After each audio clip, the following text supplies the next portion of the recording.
Assalamualaikum warahmatullahi wabarakatuh. Perkenalkan, nama saya Firda Amalia Amimi. Perkenalkan, nama saya Samra Taufadi Salis. Perkenalkan, nama saya Rama Sabila. Perkenalkan, nama saya Asani. Dari kelompok 1, saya dan teman-teman saya akan menjelaskan materi kesimpulan dari bunga tunggal dalam mata kuliah Matematika Keuangan.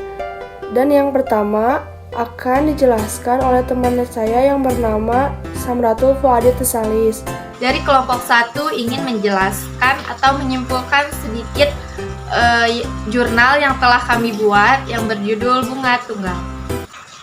Dalam matematika keuangan, bunga tunggal adalah bunga yang dihitung berdasarkan modal yang dipinjam selama periode tertentu, yang jumlahnya selalu tetap. Bunga tunggal sama halnya dengan suatu modal yang perhitungannya hanya berdasarkan modal awal. Di sisi lain, bunga tunggal terjadi ketika pemberi pinjaman memungut bunga hanya atas jumlah yang dipinjamkan. Yang pertama adalah jenis bunga, di mana bunga hanya dibebankan pada jumlah pinjaman awal.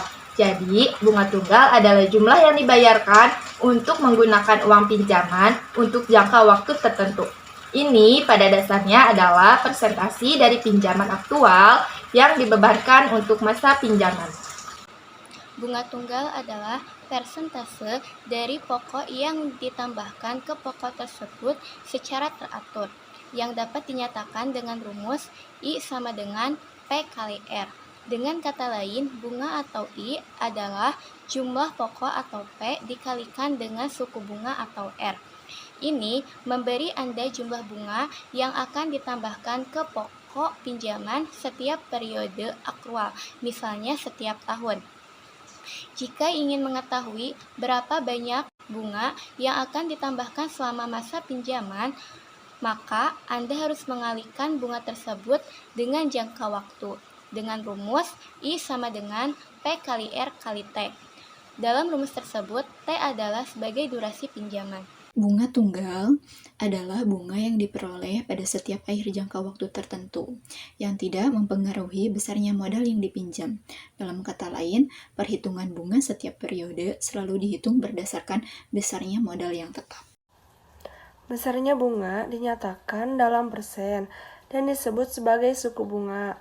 Suku bunga adalah perbandingan antara bunga dengan modal dalam satuan waktu tertentu, bulan atau tahun, sehingga suku bunga per tahunnya dinyatakan dengan suku bunga sama dengan bunga per pinjaman mula-mula kali 100%.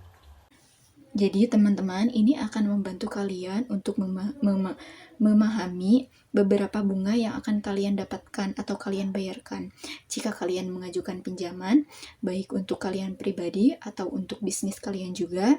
Dan jika kalian mengajukan pinjaman, pastikan juga bahwa angsuran dan bunga yang dikenakan pada bisnis kalian tidak melebihi dari pendapatan yang ada dalam bisnis. Jika ini terjadi, kalian akan kesulitan dalam mengelola arus kas usaha kalian secara sehat.